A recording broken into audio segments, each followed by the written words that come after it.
Good afternoon, everyone. Thank you for joining us this afternoon. This is Mary Catherine Waldron, Manager of the Compliance Department here at MedCom, and we're also joined by Michelle Barkey, our Senior Legal Counsel, and we're happy to present to you today the coronavirus, COBRA, FSA, DCAP, plan documents, and more.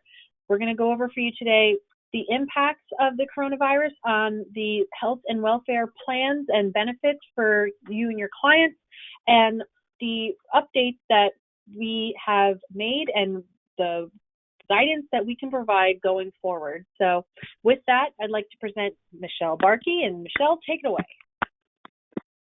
Thank you, Mary Catherine. Just a couple of housekeeping items. This is being recorded, and you will be able to get a copy of the slides pack and the recording probably be the beginning of next week, if not a little bit earlier. Again, my name is Michelle Barkey, and I'm Senior Legal Counsel here at MedCom. We're going to be talking today about the many things that have happened. I can't believe that it was only March 13th since Trump enacted the national emergency. And we've already have had the Families First Coronavirus Response Act, the CARES Act, the mandatory Outbreak Period, IRS notices 129 and 133, and then we're also going to be talking about plan documents. But we're going to start with the Family First Coronavirus Response Act, because this is the first thing that the Department of Labor and the IRS brought to us. And one of the things that it said is that people are going to be not able to work, and they wanted to make sure that salaries were still coming in. So they said that they put in a sick leave policy as well as expanded family medical leave in response to the coronavirus. And the good news about this is it only affects employers with under 500 employees and all public employers, no matter what the size. And the amount that you would pay under the Family First Coronavirus Response Act, because again, it is family medical leave and paid sick leave, so you are going to be paying out some money potentially. That money will be reimbursed to you through tax credits through the IRS. So there are some requirements as well. But just a breakdown of what gets paid and how it works. Well, the paid sick leave, you can get up to 2 weeks of paid sick leave, or 80 hours maximum, at 100% of your salary. And again, it's mandated for employers with less than 500 lives or public employers, regardless of size. And you get that at 100% of your salary if the employee is unable to work, even remotely. So if you can set them up and to work at home, they do not get paid sick leave. But due to the quarantine order from a state or a federal authority, and we know that we've had those right across the country, even right down to a city level and state level. And then the second reason that they would get 2 weeks of paid sick leave is if they're unable to work even remotely due to COVID-19 symptoms for which they are seeking a diagnosis. So once they get sick with COVID or they have the symptoms of COVID, then they can also take 80 hours of paid sick leave at 100%. But you could also get paid sick leave for up to 2 weeks or 80 hours. Now, this is in conjunction with the first. You don't get 160 hours. You get a maximum of 80 hours.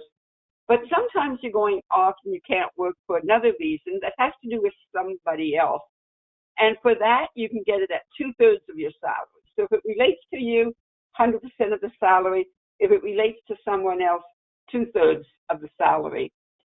And it is if the employee is unable to work even remotely due to a quarantine order from a state or federal authority, and they have a bona fide need to care for someone else, somebody else who is subject to the quarantine order. And then the employee is unable to work even remotely due to COVID-19 because they are caring for a child under the age of 18 whose school or daycare is closed. Now, if the child is between 14 and 18, you got to provide a little bit more explanation as to why you have to stay home to take care of that older child. But those are some of the reasons that you get paid sick leave. They also mandated that we provide a poster to this effect, and the Department of Labor provided the poster. But with everybody working remotely, you can certainly send the information that was in the poster to your employees electronically because most of us are not in the office at this time where the posting would normally take place. Now, they also expanded FMLA, and FMLA would start, a paid FMLA would start on the 3rd week because the first 2 weeks should be covered under the sick leave. So paid FMLA would go from the 3rd week to the 12th week. Now, you only get 12 weeks of FMLA during the course of the year in the last 12 calendar months, and it's the same for this. If you've already used FMLA for sickness earlier this year and you've run out of your FMLA, this doesn't give you an additional 12 weeks. And it covers employees who worked at least 30 days. So again, the qualifications for the employee is not as stringent as it is for an employee who takes regular FMLA, where you have years of service and hours of service requirements. This is only for an employee who works at least the last 30 days, or at least 30 days, and is unable to work even remotely due for a bona fide need for leave to take care of a child whose school or daycare is closed or unavailable for reasons relating to COVID-19. So you think of everybody who needs to be, off work now, potentially because they've got very little children at home, and the schools and daycares are closed, and they cannot work because those kids are bothering them every 2 minutes because they are little and they need that kind of attention. Now, again, we talked about the fact that the IRS is going to flip the bill and you're going to be able to get tax credits for this. So the DOL left it up to the IRS to say, hey, what is required, what kind of documentation. So for an eligible employee will substantiate the eligibility for sick leave or family medical leave if the employer receives a written request for such a leave. So you have to have something in writing from the employee with the employee's name, the dates for which the leave is requested, a statement of the coronavirus-related reason the employer is requesting leave and written support for that reason, and a statement that the employee is unable to work, including by means of telework for such a reason. So you've got to relate it back to the COVID virus, and you've got to be able to say, but for the COVID virus, I would be able to work even remotely. So one question came up early on about a woman who was about ready to go off on pregnancy leave. She had been working remotely, and she said that due to the fact that, she was at increased risk because she was pregnant, she wanted her paid leave that she had already put in for her leave. She wanted it to be paid under this. But it wasn't because of the COVID virus. It was but for the fact that she was pregnant, she would have been able to continue to work remotely. So each case has to be evaluated on a strict factual circumstance. Now, the tax credits, the IRS said, in the case of leave or a quarantine order or self-quarantine advice, the employee must tell you the name of the government entity ordering the quarantine or the name of the healthcare professional advising that it was necessary. And then they must also give you, if it's not for them and they're looking after someone else, the name of that person. And again, at the beginning, we thought that, it might be just incidentally, there might be some orders out there, but we know they've been pretty nationwide. So this isn't going to be the most difficult thing to document. But again, it has to be related to COVID. And then in the case of leave requests on the school closing, the child care provider, you must be able to say, hey, this is the child care provider that I'm going to, and they shut down because of it. And I don't have anybody else available to help me, so I can't work remotely. I can't even work remotely. So that if you have somebody at home who's taking care of the children and you can work, then you're not entitled to the family medical leave. And again, if your child is older than 14 or older, you have to provide specific circumstances why this older child actually needs to have some extra care. Now, after we finished with the FMLA, they came out with the CARES Act. This was another big piece of legislation. And this is what brought us some of the things that we could do in order to get some money so that we could stay afloat, like the Paycheck Prevention Program. And there was another program also for larger employers. But as far as it relates to us and what we do with benefits, it said COVID testing up until the time of diagnosis and taking that COVID test was going to be paid at 100%. They didn't care whether you went to a provider's office, an urgent care center, or an emergency room. But up until the time that you had that test delivered to you, then then it would be covered at 100%. So one of the things they had to do right away is, again, if you have a high deductible plan and you've got somebody that has an HSA and now you're going to be paying potentially the doctor's office up to the time of the administration of the test at 100%, what's going to happen to that high deductible plan and the HSA that's attached to it? So they said that would not be affected. You could still have your high deductible plan, regardless of the fact that you're paying for the coronavirus diagnosis and testing at 100%. And then they also came up and they said, you know, those over-the-counter drugs that we used to be able to cover under FSAs and HRAs and HSAs that was eliminated in 2011, they said, go ahead, we're going to be allowed to, cover those over-the-counter drugs under those type of plans and IRS code 213D once again. And then they also added menstrual products. But it's optional. So if the employer wants to, they can cover the over-the-counter meds and the menstrual products at this time. They would have to look at the plan documents to see what it says.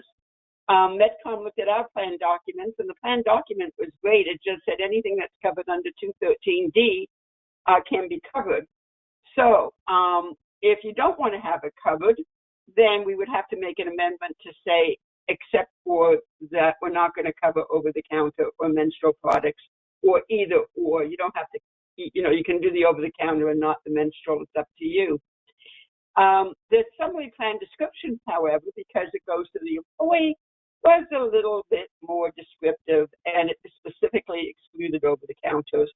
So we're going to have to go back in there and fix all those plan documents. And Mary Catherine, who is on this presentation with me, is in the process of doing all the amendments.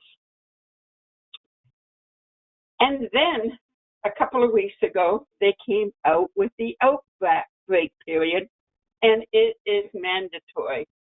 And basically they said, people are having a lot of difficulties paying for COBRA, electing COBRA. If they're forced to stay in their house, and some states are being pretty strict about it, they might not be able to get to the post office and check off boxes and say, hey, I want to elect COBRA. And even if they're on COBRA, they might be having a little difficulty in paying the claim or in paying the COBRA premiums. So they said, okay, we're going to have an outbreak period. And the outbreak period was retroactively put to March 1st, and it ends 60 days following the end of the national emergency. And here's the rub. We don't know when the national emergency is going to end, so we can't give you a date specific. And then, not only do we have from March the 1st to the end of the national emergency, we have 60 days thereafter. So that period of time is completely carved out. We put it on pause. We pretend that period doesn't even exist. And then whatever criteria, whatever time frame the employee has left, that is what we put at the end of the 60 days after the end of the national emergency. Because we don't know when the national emergency ends, it is important to stay tuned for further updates. So how does this work? Well, let's talk about COBRA. Under COBRA, employees and dependents who lose active coverage as a result of a qualifying event typically have 60 days to elect COBRA after receiving the election notice, and then they have an additional 45 days from their election to make the first premium. And subsequent payments after that first premium that must be paid within 45 days after the election have to be paid monthly, and they do have a 30-day grace period. So now an individual who has a qualifying event has 60 days beyond the outbreak period to elect the COBRA coverage. We considered March 1st plus the 60 days after the end of the national emergency as not counting. Then the 60 days, that's when the 60 days that they have to elect would commence. Then they would have an additional 45 days to pay the premium. In addition, COBRA premiums are due during the outback period will not be delinquent until 30 days, which is the grace period after the breakout period expires. Now, we have had some questions with COBRA and everything. Is this just for the health plan, or is this for every plan that they are eligible for COBRA? And the government said it's for every plan where COBRA it takes effect. So if you have a vision plan, a dental plan, an FSA, all this, and it's underspent, all of this will come into play.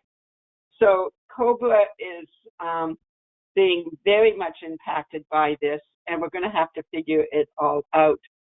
The challenges that we're having is that the health plans and carriers do not have to pay the claims when the premiums are not paid. So the administrative processes are going to be stretched to keep track of the monthly payments and non-payments. So we have to let the carriers know who has not paid those premiums. The employer does not have to pay the premiums, but nor do the claims have to be paid. So the scenario is basically going to be if a provider calls in, wants to know if somebody is covered, we can always say that they're in the outbreak period, and we're either waiting for COBRA payments or COBRA elections, and then go from there, so that the claims could be withheld up until the time of this. I always strongly recommend that you talk to your carriers to see how they're handling it once they get notice. Are they actually sending a notice to providers when claims come in that we're in an outbreak period and the claim is pending receipt of the premiums or receipt of the election? But we have to all come together with COBRA and work out these challenges. Just to let you know, the government has also just introduced a new bill into legislation. Whether it passes or not is still up in the air, even though it's bipartisan. And the government is considering offering 6 months of COBRA premiums to cover everybody's COBRA. So if that happens, then the outbreak period won't be as important as it is now. But until something else happens, we are in this outbreak period. And it is mandatory. It's not a choosing situation. It is a mandatory. Now, electing COBRA, just to give you an example.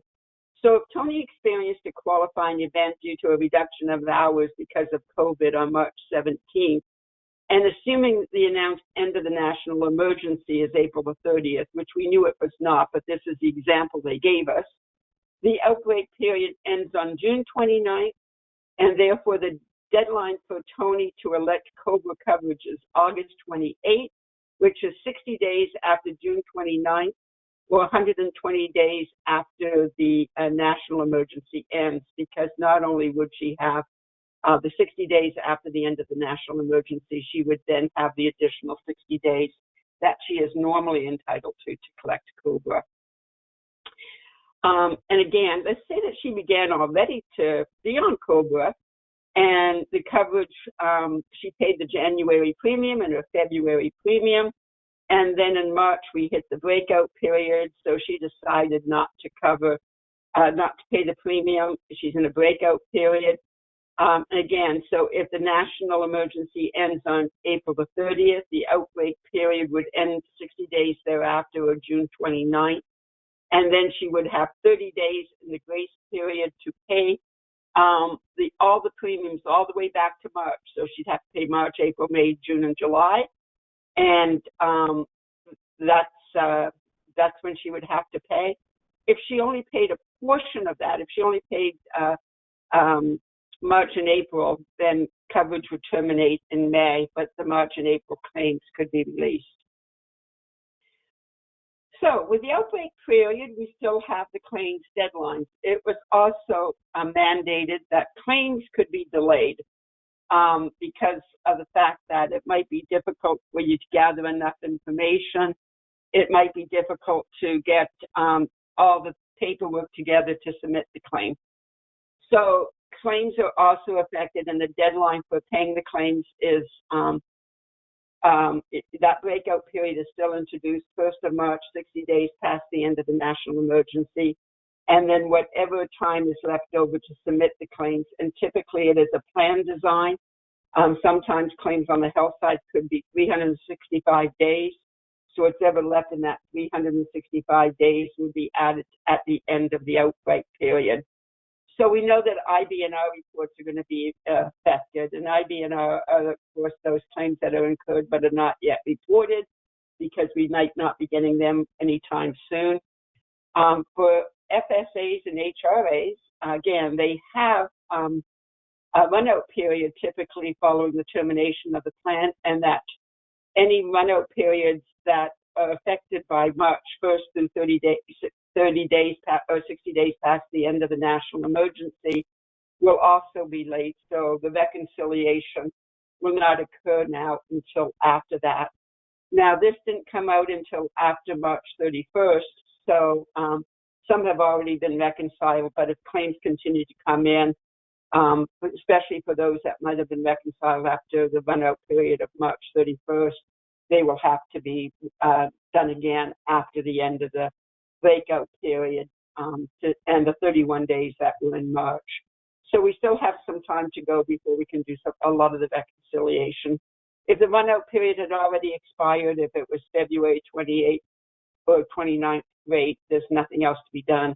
But again, if it was March 31st, 31 days in March, the breakout period is March 1st through 60 days past the end of the national emergency, then the 31 days, then the reconciliation would happen. And again, typically 365 days for claim submissions. That breakout period is now carved out. And the new time extension also impacts the claims. That period is completely carved out, which means the employees and providers may have a longer period to submit the claims. That's going to affect the reconciliations and the IBNRs. So again, the same idea. Tony receives medical treatment covered under the plan on January 1st, 2020. Assuming the announced end of the emergency is April the 30th, the outbreak period ends on June 29th. Now, and therefore is 120 days long. The deadline for submission of the claim is May 1st of 2021. She already had 59 days before the outbreak period started, and then she would have the remaining 306 days after the outbreak period. It also affects disability, and it can affect pension plans and other welfare plans as well. So any plans that have claims attached to it, just know this outbreak period is going to affect it. And then last week, we got the IRS notice 129 and 133. I was real excited to hear this because we have been getting questions left, right, and center, especially on non-calendar year plans, like what do we do with FSAs? Somebody is coming to the end of the run-out period, or not to the end of the run-out, but to the end of the grace period, or and they can't use their money because the doctor's offices are closed. So I was really glad to get notice 129. And again, as I talked about, the non-calendar years plans really did face the challenges with FSAs. As you know, the FSA is a use it or lose it. So someone might have elected to have an amount put in there because they knew that they needed to go see a dentist, for an example, and they were going to have all sorts of dental work done. They put it off until the end of the plan year. They thought, hey, I can do this in February after, if you were a broker, potentially after open enrollment. And then all of a sudden your dentist started to shut down, or they canceled all the appointments. And now you're stuck with all this money and you can't use it, and you're going to lose it. So Notice 2029 now will allow the unused amounts to be used up until December 31st of 2020. Now, this is completely at the employer's discretion. The employer can say, I do not want to make any changes to my FSA plan. And if you've already lost it, or if you're going to lose it because of the COVID, well, so sorry. But most of the employers that I have been speaking to really want to be able to make some of these changes so that they can extend the time frame to use that money, especially on the non-calendar year plans, until December the 31st of 2020. You must amend the plan document if you're going to do that. And they said if you're going to do any of this, then the plan document has to be amended by December 31st of 2021. What the government is trying to tell us with that is we want the plan documents amended, but it shouldn't be your first step. The first step is to notify the employees and your third-party administrator and say what you want to have happen, and then worry about the documents later. Don't continue to increase the angst of the people who are sitting on this. So make the decision, let people know what the decision is, and then we can worry about the plans afterwards. So if the plan has a carryover, typically the carryover is $500. That's what we've always heard, right? Carryover $500. But beginning in 2020, that carryover for this year is now going to be $550. And each year is going to be indexed. And we got Notice 2020-33 to tell us how it's going to be indexed.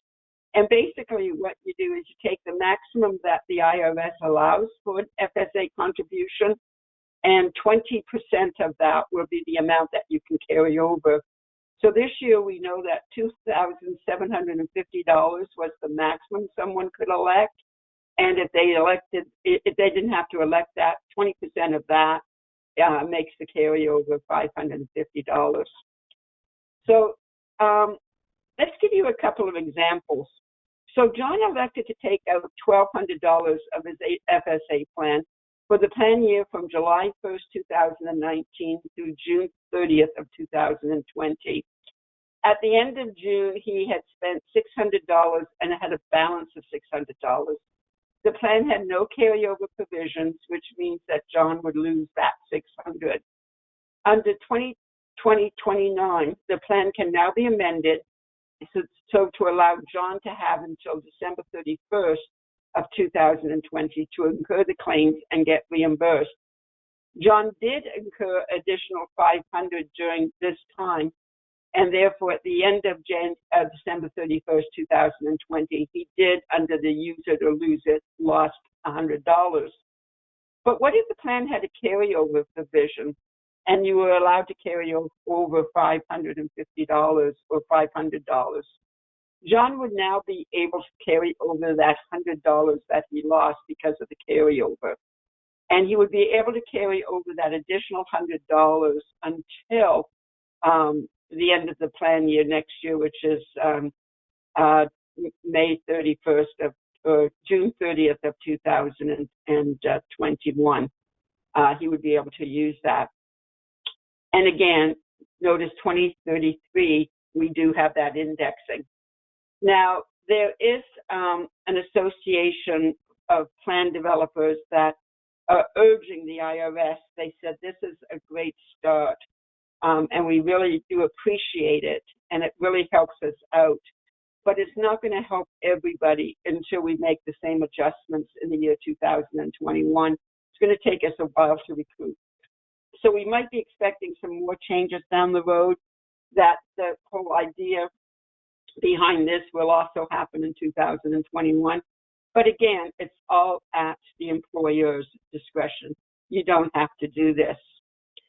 Now, IRS Notice 2020-29 also gives the employers flexibility to permit employers to make certain prospective mid-year election changes with regards to their FSAs. So now you can make a new election. So if you didn't elect it before and you want to make an election now because you might realize that you're going to have more expenses this year than you initially thought, and the employer so allows, go ahead and make those elections. You can revoke existing elections. If you revoke them, then it's a voluntary revocation and you don't get COBRA. However, if the plan changes, the plan design, and everybody on furlough, for an example, now the benefits would terminate, then if you have that kind of termination, then COBRA would attach. But if it's a voluntary revocation at the employee's request, if the employer so allows, there would be no COBRA. And then you have a decrease or increase in elections, so you can make those election changes. Employers should consider when they allow the employees to do this, if they want to put in some extra criteria, for an example, that we will allow you to do this as long as you're underspent, which means that your contributions are equal to or less than the amount of your elections. But if you elected $27.50 at the beginning of the plan year, and now you've already spent all that money, should you be able to come up and say, I want to revoke my election and not contribute anymore, even though you spent all the money? So there's some things that the employer would have to think about. And again, it's a flexible year, according to the IRS. Now, the dependent care programs, we've had a lot of calls on dependent care and our administration of dependent care, because the dependent care program, don't forget, we've got all those kids that are home from school and home from daycares and home from after-school programs. And we were asked left, right, and center whether or not they could revoke their election or reduce their election amounts. And the answer under DCAP was always yes, because of it was a little bit more loosey-goosey than FSAs, because they had a provision in there that you could change your contributions amount if you had a change in the daycare services and the costs were different. So we allowed people to do it under that. But in order to have absolutely no confusion, the IRS said, you know what? Notice 2029 also gives the employers flexibility to permit employees to make certain prospective mid-year changes to make new elections, revoke, decrease, or increase. So it was the same thing that they have now spelled out for the DCAP programs that they spelled out for the FSAs. So again, this is up to the employer, but there's a lot of flexibility when it comes to this. The other thing that the government said is we're going to loosen up completely on special enrollment rights. Remember those that you had to have a qualifying event in order to have a special enrollment, or you had to have certain permitted election changes in order to make a mid-year change? Well, the government said for 2029, employers' discretion on this as well. And remember back in March when the insurance carriers were saying, hey, guess what? We're going to have a special open enrollment, and it's going to be between March 24th to April the 6th. And everybody was kind of scratching their heads and saying, where can we do that under a cafeteria plan? And the carriers were saying, oh, don't worry, we're going to allow it to happen, and you guys figure out the cafeteria plan. Well, now the government said that's okay. We can do that. And so we can make new elections if the employer so wants, if they want to allow the employee to enroll in the plan and there's no permitted election change or qualifying event, go forward if you want. You can revoke existing elections for the employee-sponsored health plan and all that. Now, a couple of caveats here. Always check with the carrier, because even though it's allowed under IRS rules, you don't know what the carriers are going to do. And the carriers could very well say, we're not going to do this. And you certainly don't want to have a situation where you've told your employee, yeah, we're going to do this, and everybody's happy.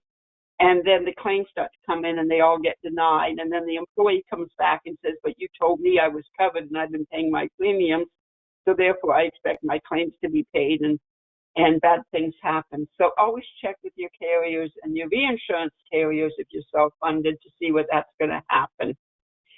Now, back in the beginnings of the ACA days, and we had the individual mandate, and the individual mandate said all employees must be covered, or all individuals in the United States, with few exceptions, had to be covered or potentially face a penalty. Remember the individual mandate?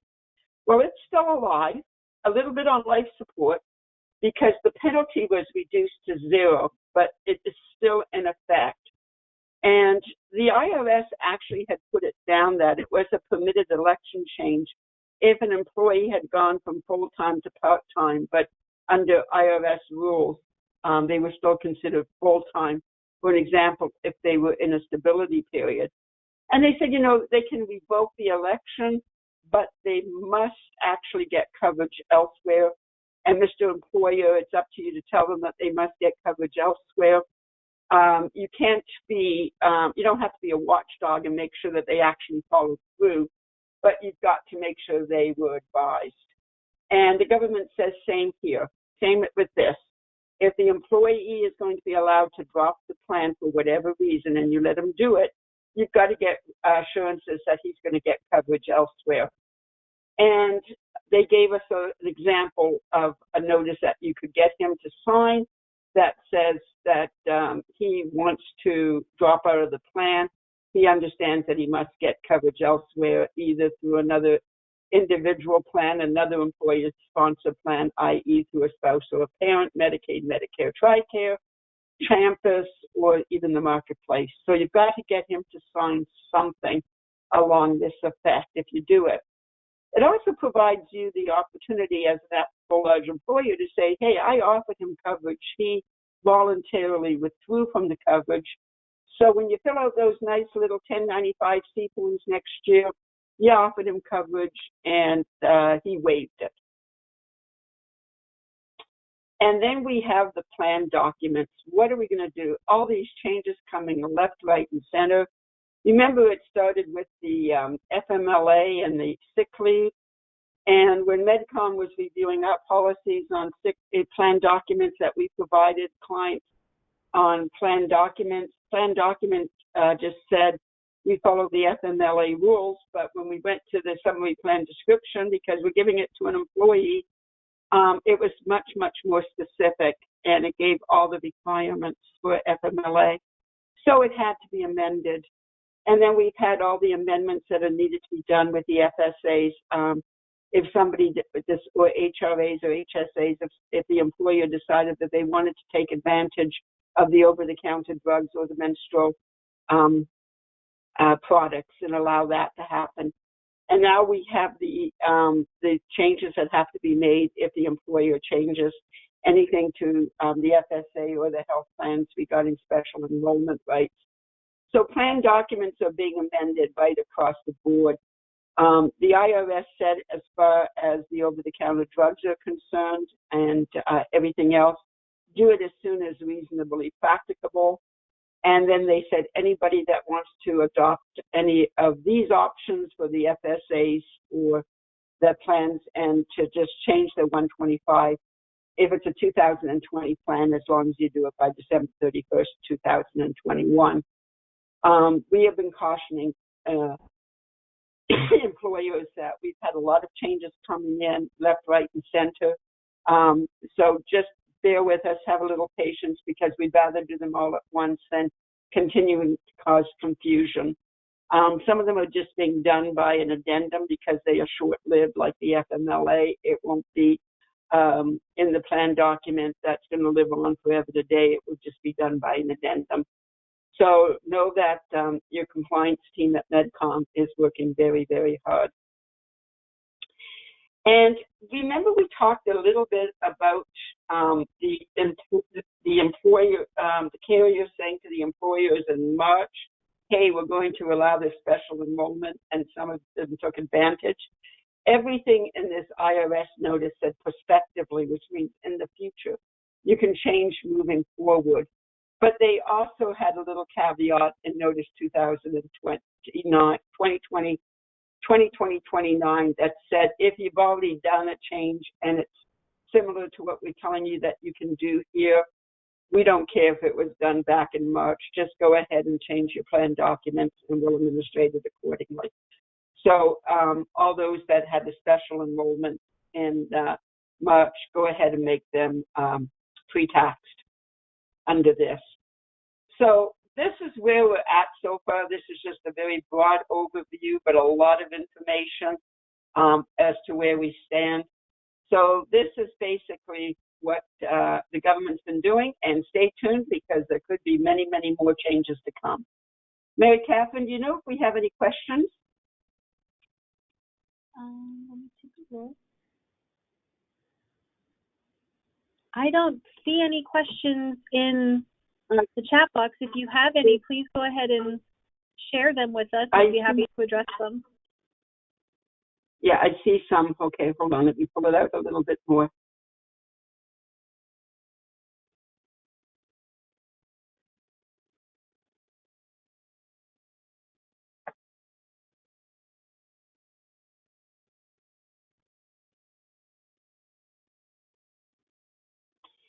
One of the questions is, as the states and localities open up, does that remove the subject of quarantine order and eliminate the need for paid leave? It does potentially, moving forward, it would probably eliminate that. But again, be very, very careful with that. There will be a lot of lawsuits out there in the future that get denied, especially if companies are opening up soon and the employees are unnerved by it. So just be careful with that. But yes, it should, as soon as those quarantine orders are removed, that should also eliminate the need for a lot of the paid sick leave, especially under the IRS rules where they have to show what it is. Does the 2020 rule only refer to non-calendar year plans? No, it can be a calendar year plan as well, where you would allow them to make a prospective change to the plan, or to allow them to terminate the plan or to reduce their amounts. The need, as far as payment is concerned, is not as great for the 2020 plan because it will go to December 31st for claims that we incur this year. However, where calendar year plans are also affected is that carryover provision. So if you had a 2019 year plan and you agreed to a carryover, to a grace period of 2.5 months that expired on March the 15th of 2020, you can change your plan document and allow that to be December the 31st.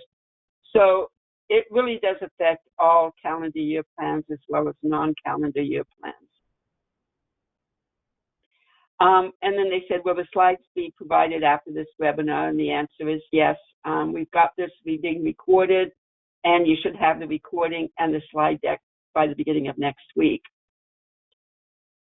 And again, the FSA unused funds, for the non-calendar year plans, they can go to December 31st. Calendar year plans go to December 31st anyways.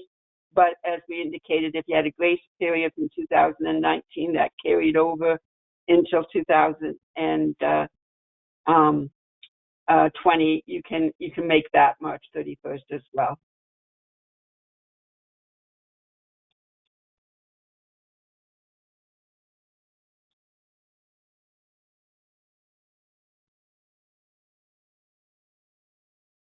Yeah, the next question had to do with the claims and the run-out period.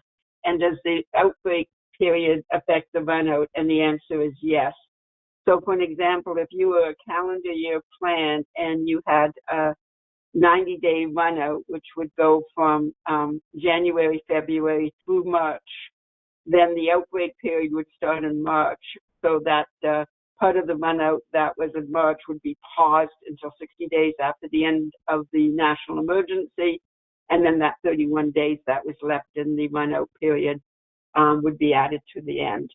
So yes, run-out periods can be affected, and therefore the reconciliations would not happen until after the finality of the run-out. And this notice came out after March 31st, so some of the run-outs that we had already done, the reconciliations for, if we get any more claims, those would have to be adjusted.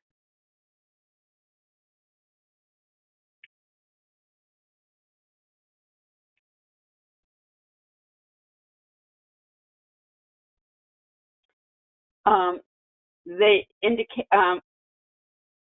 if they had a run out from January 1st of 2020 through March 31st, and the outbreak period begins on March 1st, the run out would only, the only part of that run out that would calculated at the end would be the 31 days for March. January and February run out would still be considered done, but that run out period for March, they would have an additional 31 days after the end of the run out period.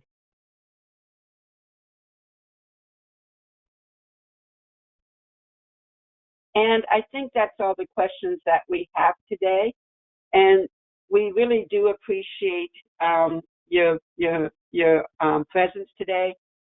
We do have a desktop discussion every Tuesday at 10 o'clock.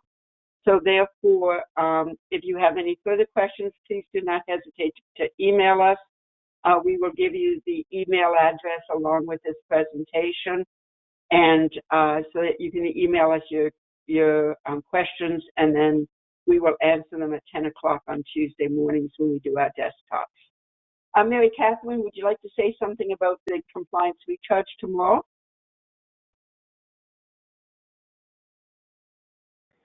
Sure. So if you'd like to join us tomorrow at 3 p.m., Derek Ashton will be leading the Compliance Recharge webinar. It will be focusing directly on 5500s, which is a point of interest for a lot of us right now. And so you just join us then, and we'd be happy to have the same setup then with a webinar and a Q&A afterwards. So. Okay, well, thank you all for attending today, and we appreciate you joining us. Thank you.